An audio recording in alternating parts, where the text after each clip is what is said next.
When we speak about Chassidus Chabad, the pasuk, the verse that is associated with the spreading of Chassidus is the verse that both the Alter Rebbe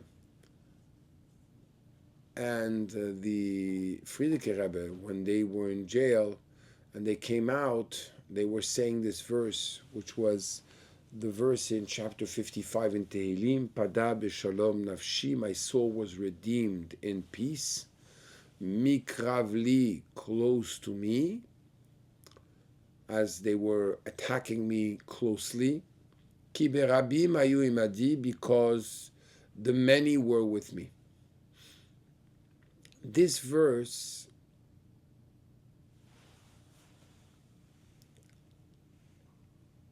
really inside of it has a lot of the essence of what Chassidus is, and more particularly what Chassidus Chabad is and what it does for the world.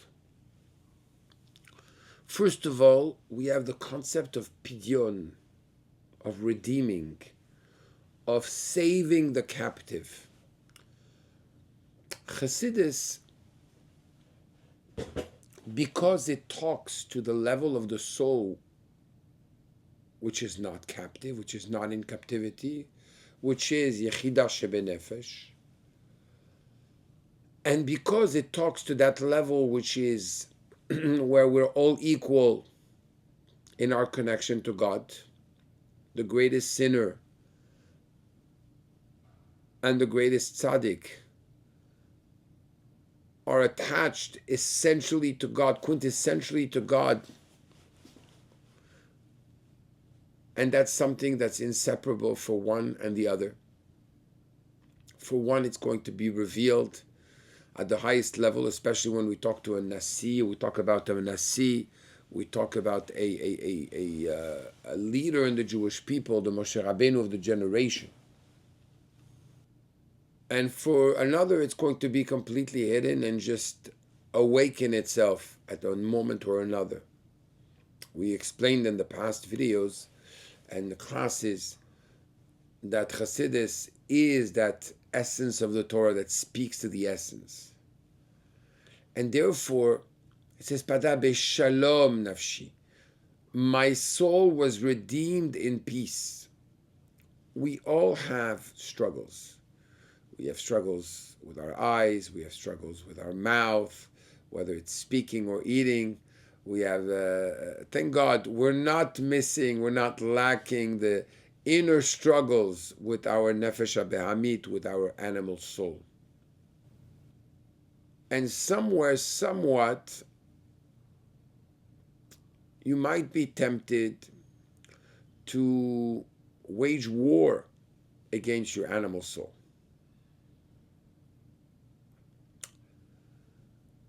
But your hands are going to get dirty.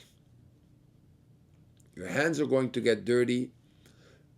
Instead of progressing forward, you might be like the one which is driving a car and looking at a rear view mirror, so focused on what the past caused to him and what the blemishes he has rather than where he needs to go and focus. So in that sense, Chassidus bringing you a higher level of understanding, touching a deeper level of your soul, schleps you out, pulls you, draws you, attracts you to the true reality of godliness in a way that is peaceful.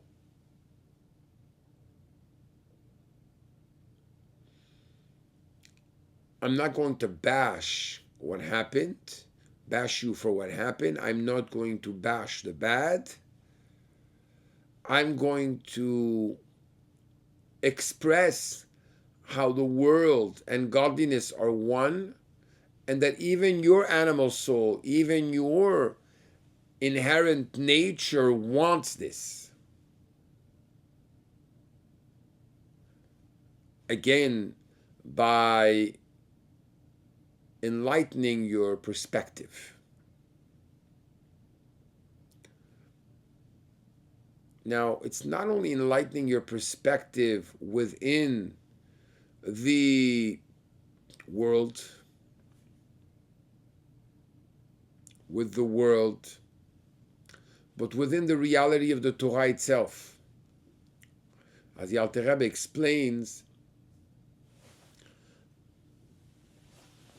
that there are many books that were written and they're very holy. And at a certain point in the history of the Jewish people, we were able to handle certain rebukes and certain ways of serving God. But in this day and age, very few are able to connect with God through fear and through a disgust for punishment and so on and so forth. And here the Tanya speaks to everyone. Chassidus speaks to everyone wherever they are and whatever dimension, whatever their parameters of understanding things are, Chassidus will speak to you at that level and illuminate it. It will illuminate the Torah that you study. One day somebody came to the previous Lubavitcher Rebbe, Rabbi Yosef Yitzchak, and asked him, I don't understand, what is Chassidus new? He says, Chassidus is not new. And he had a little lamp next to his seat, and the Frierdiker Rebbe pointed at the corner where there's a table with things on the table. And he said, you see the table, you see what's on there, right? He says, yes. It was there before I illuminated, yes. But now you're noticing things that you didn't notice before. He says, that is Chassidus. Chassidus brings out in the Torah that element of peace, b'shalom nafshi, within the Torah itself. And the Torah, the way it applies in this world, within our reality, while at the same time being the holy Torah, which is above our reality, but within our reality. In many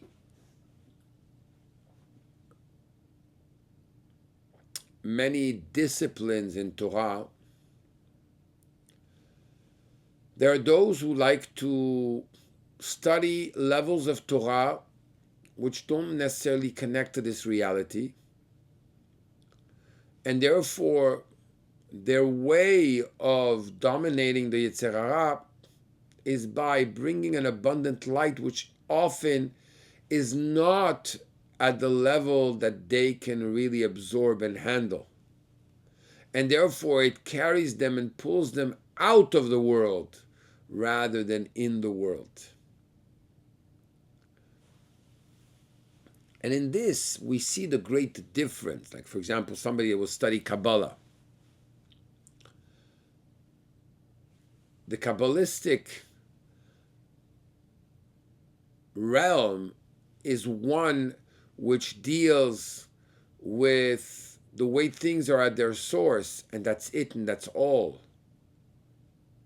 How it actually reflects and translates into your day-to-day life, except for your kavanah, your intention, is not really that relevant, so to say. It shows you the inner dimension, but will not necessarily tell you how to translate it in your character traits. It will show you the consequence of your actions without actually making the sechel, the intellect of the animal soul, understand why it needs to go that direction. It will give you a high. Chassidus specifically is mikravli. The war that I'm waging, the fight that I'm waging with the world is something that it's not me escaping from the world, but it's close to me. I engage the world. I engage the street. I engage the the animal soul, my body, I want it as a partner. I don't want to look down at my animal soul. Ki berabim hayu imadi. And here there's another dimension which is mentioned in the Ma'amar. It's mikrav li. When that happens, when it's in peace, and when it's within the realm of the world, then it could be eternal. It could be li, it could be for me and forever. If not, it's going to be a good high for the moment. And sometimes thinking I am what I am not because of the high that I feel, I might fall from a very high place that I think I'm at and actually fall into depression or not be honest with myself. And that is not the purpose of Chassidus. Ki berabim hayu imadi. What gave the power of Chassidus to become? Well, at a personal level, the Alter Rebbe, everybody prayed for the Alter Rebbe. But most importantly, Chassidus is not the inheritance of the elite. It belongs to everyone. And therefore, the redemption of Chassidus, as we see now in the world, you could say today that a good 80 to 90% of the Torah world has been affected by Chassidus directly or indirectly. When I say directly or indirectly, directly because you study Chassidus, or you study another type of Chassidus.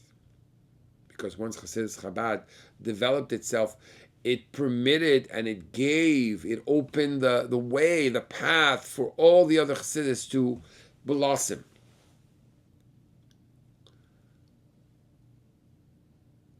There are those who study Chassidus, don't say it. And then you have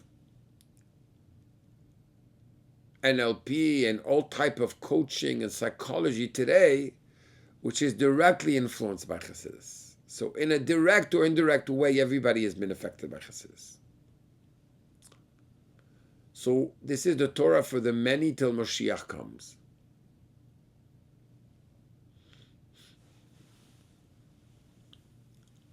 And it's so powerful because that's the ultimate preparation for Mashiach.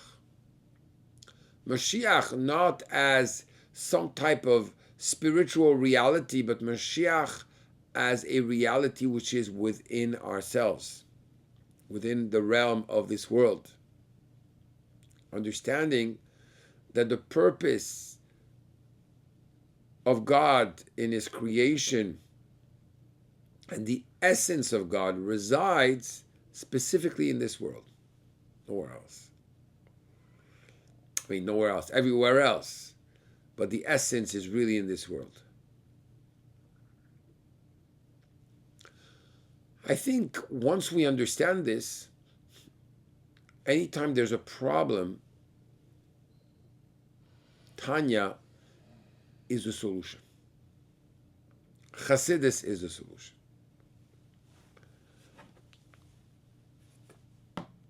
I'd like to conclude with a story. Beautiful story that happened, I would imagine, around in the 80s.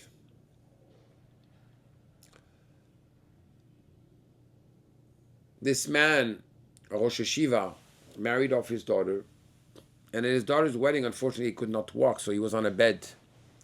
He asked at the wedding, after the chuppah, I guess after the meal or in the middle of the meal, to speak. So he spoke. He said, today I'm not dancing. I'm not able to dance at my daughter's wedding. I want to tell you the story behind it. When I was a yeshiva boy, there was a drunk man by the name of Itche. Itche, the drunk man, never spoke a word. One day we were studying in the yeshiva. Itche was always there. And somebody came in and said, my wagon is sinking and I have a lot of goods. Please help me. It's freezing. And I need to move. The yeshiva boys started talking. Bittul Torah, it's going to be a waste of study of Torah. How can we do it? Rabbi said, suddenly the drunk man wakes up and speaks, and says, if you don't go, you won't be able to walk on your legs. I didn't pay attention. What a fool. Drunk man, never spoke. Now he tells me, what does he know? So we continued learning. The man came and said, please, it's really the last opportunity. We saw he was very desperate, so we went. They went. Unfortunately, the goods sunk. The horse died. Nothing. After that, I lost my capacity. Actually, no. After that, Rabbi called me and told me, took me aside. He said, please come tonight to my house. I need to speak to you. I went to his house, and he told me, look, tomorrow morning at 4 o'clock in the morning, I'm going to die. I want you to call the rabbi and call the Chevra Kadisha and tell them to bury me next to this very holy tzaddik. He looked at him and says, you're a drunk man. What are you talking about? You don't even put on tefillin. We never saw you put on tefillin. He said, go open that box. He opens the box. He sees tefillin. He still was in disbelief. He says, open the other box. He says, and he finds writings of Kabbalah and everything. He understands that this man is a holy man and he's a hidden tzaddik. So he calls the rabbi and everything. And at the end, at 4 o'clock in the morning, he dies. It was an old cemetery and there was no space next to this tzaddik that he wanted to be buried. But at night, something happened and there's a space that was made and he died. He said after that, unfortunately, he lost the capacity to walk, to be on his legs. Rabbi Friedman, which was at the event, wrote the whole story to the Rebbe.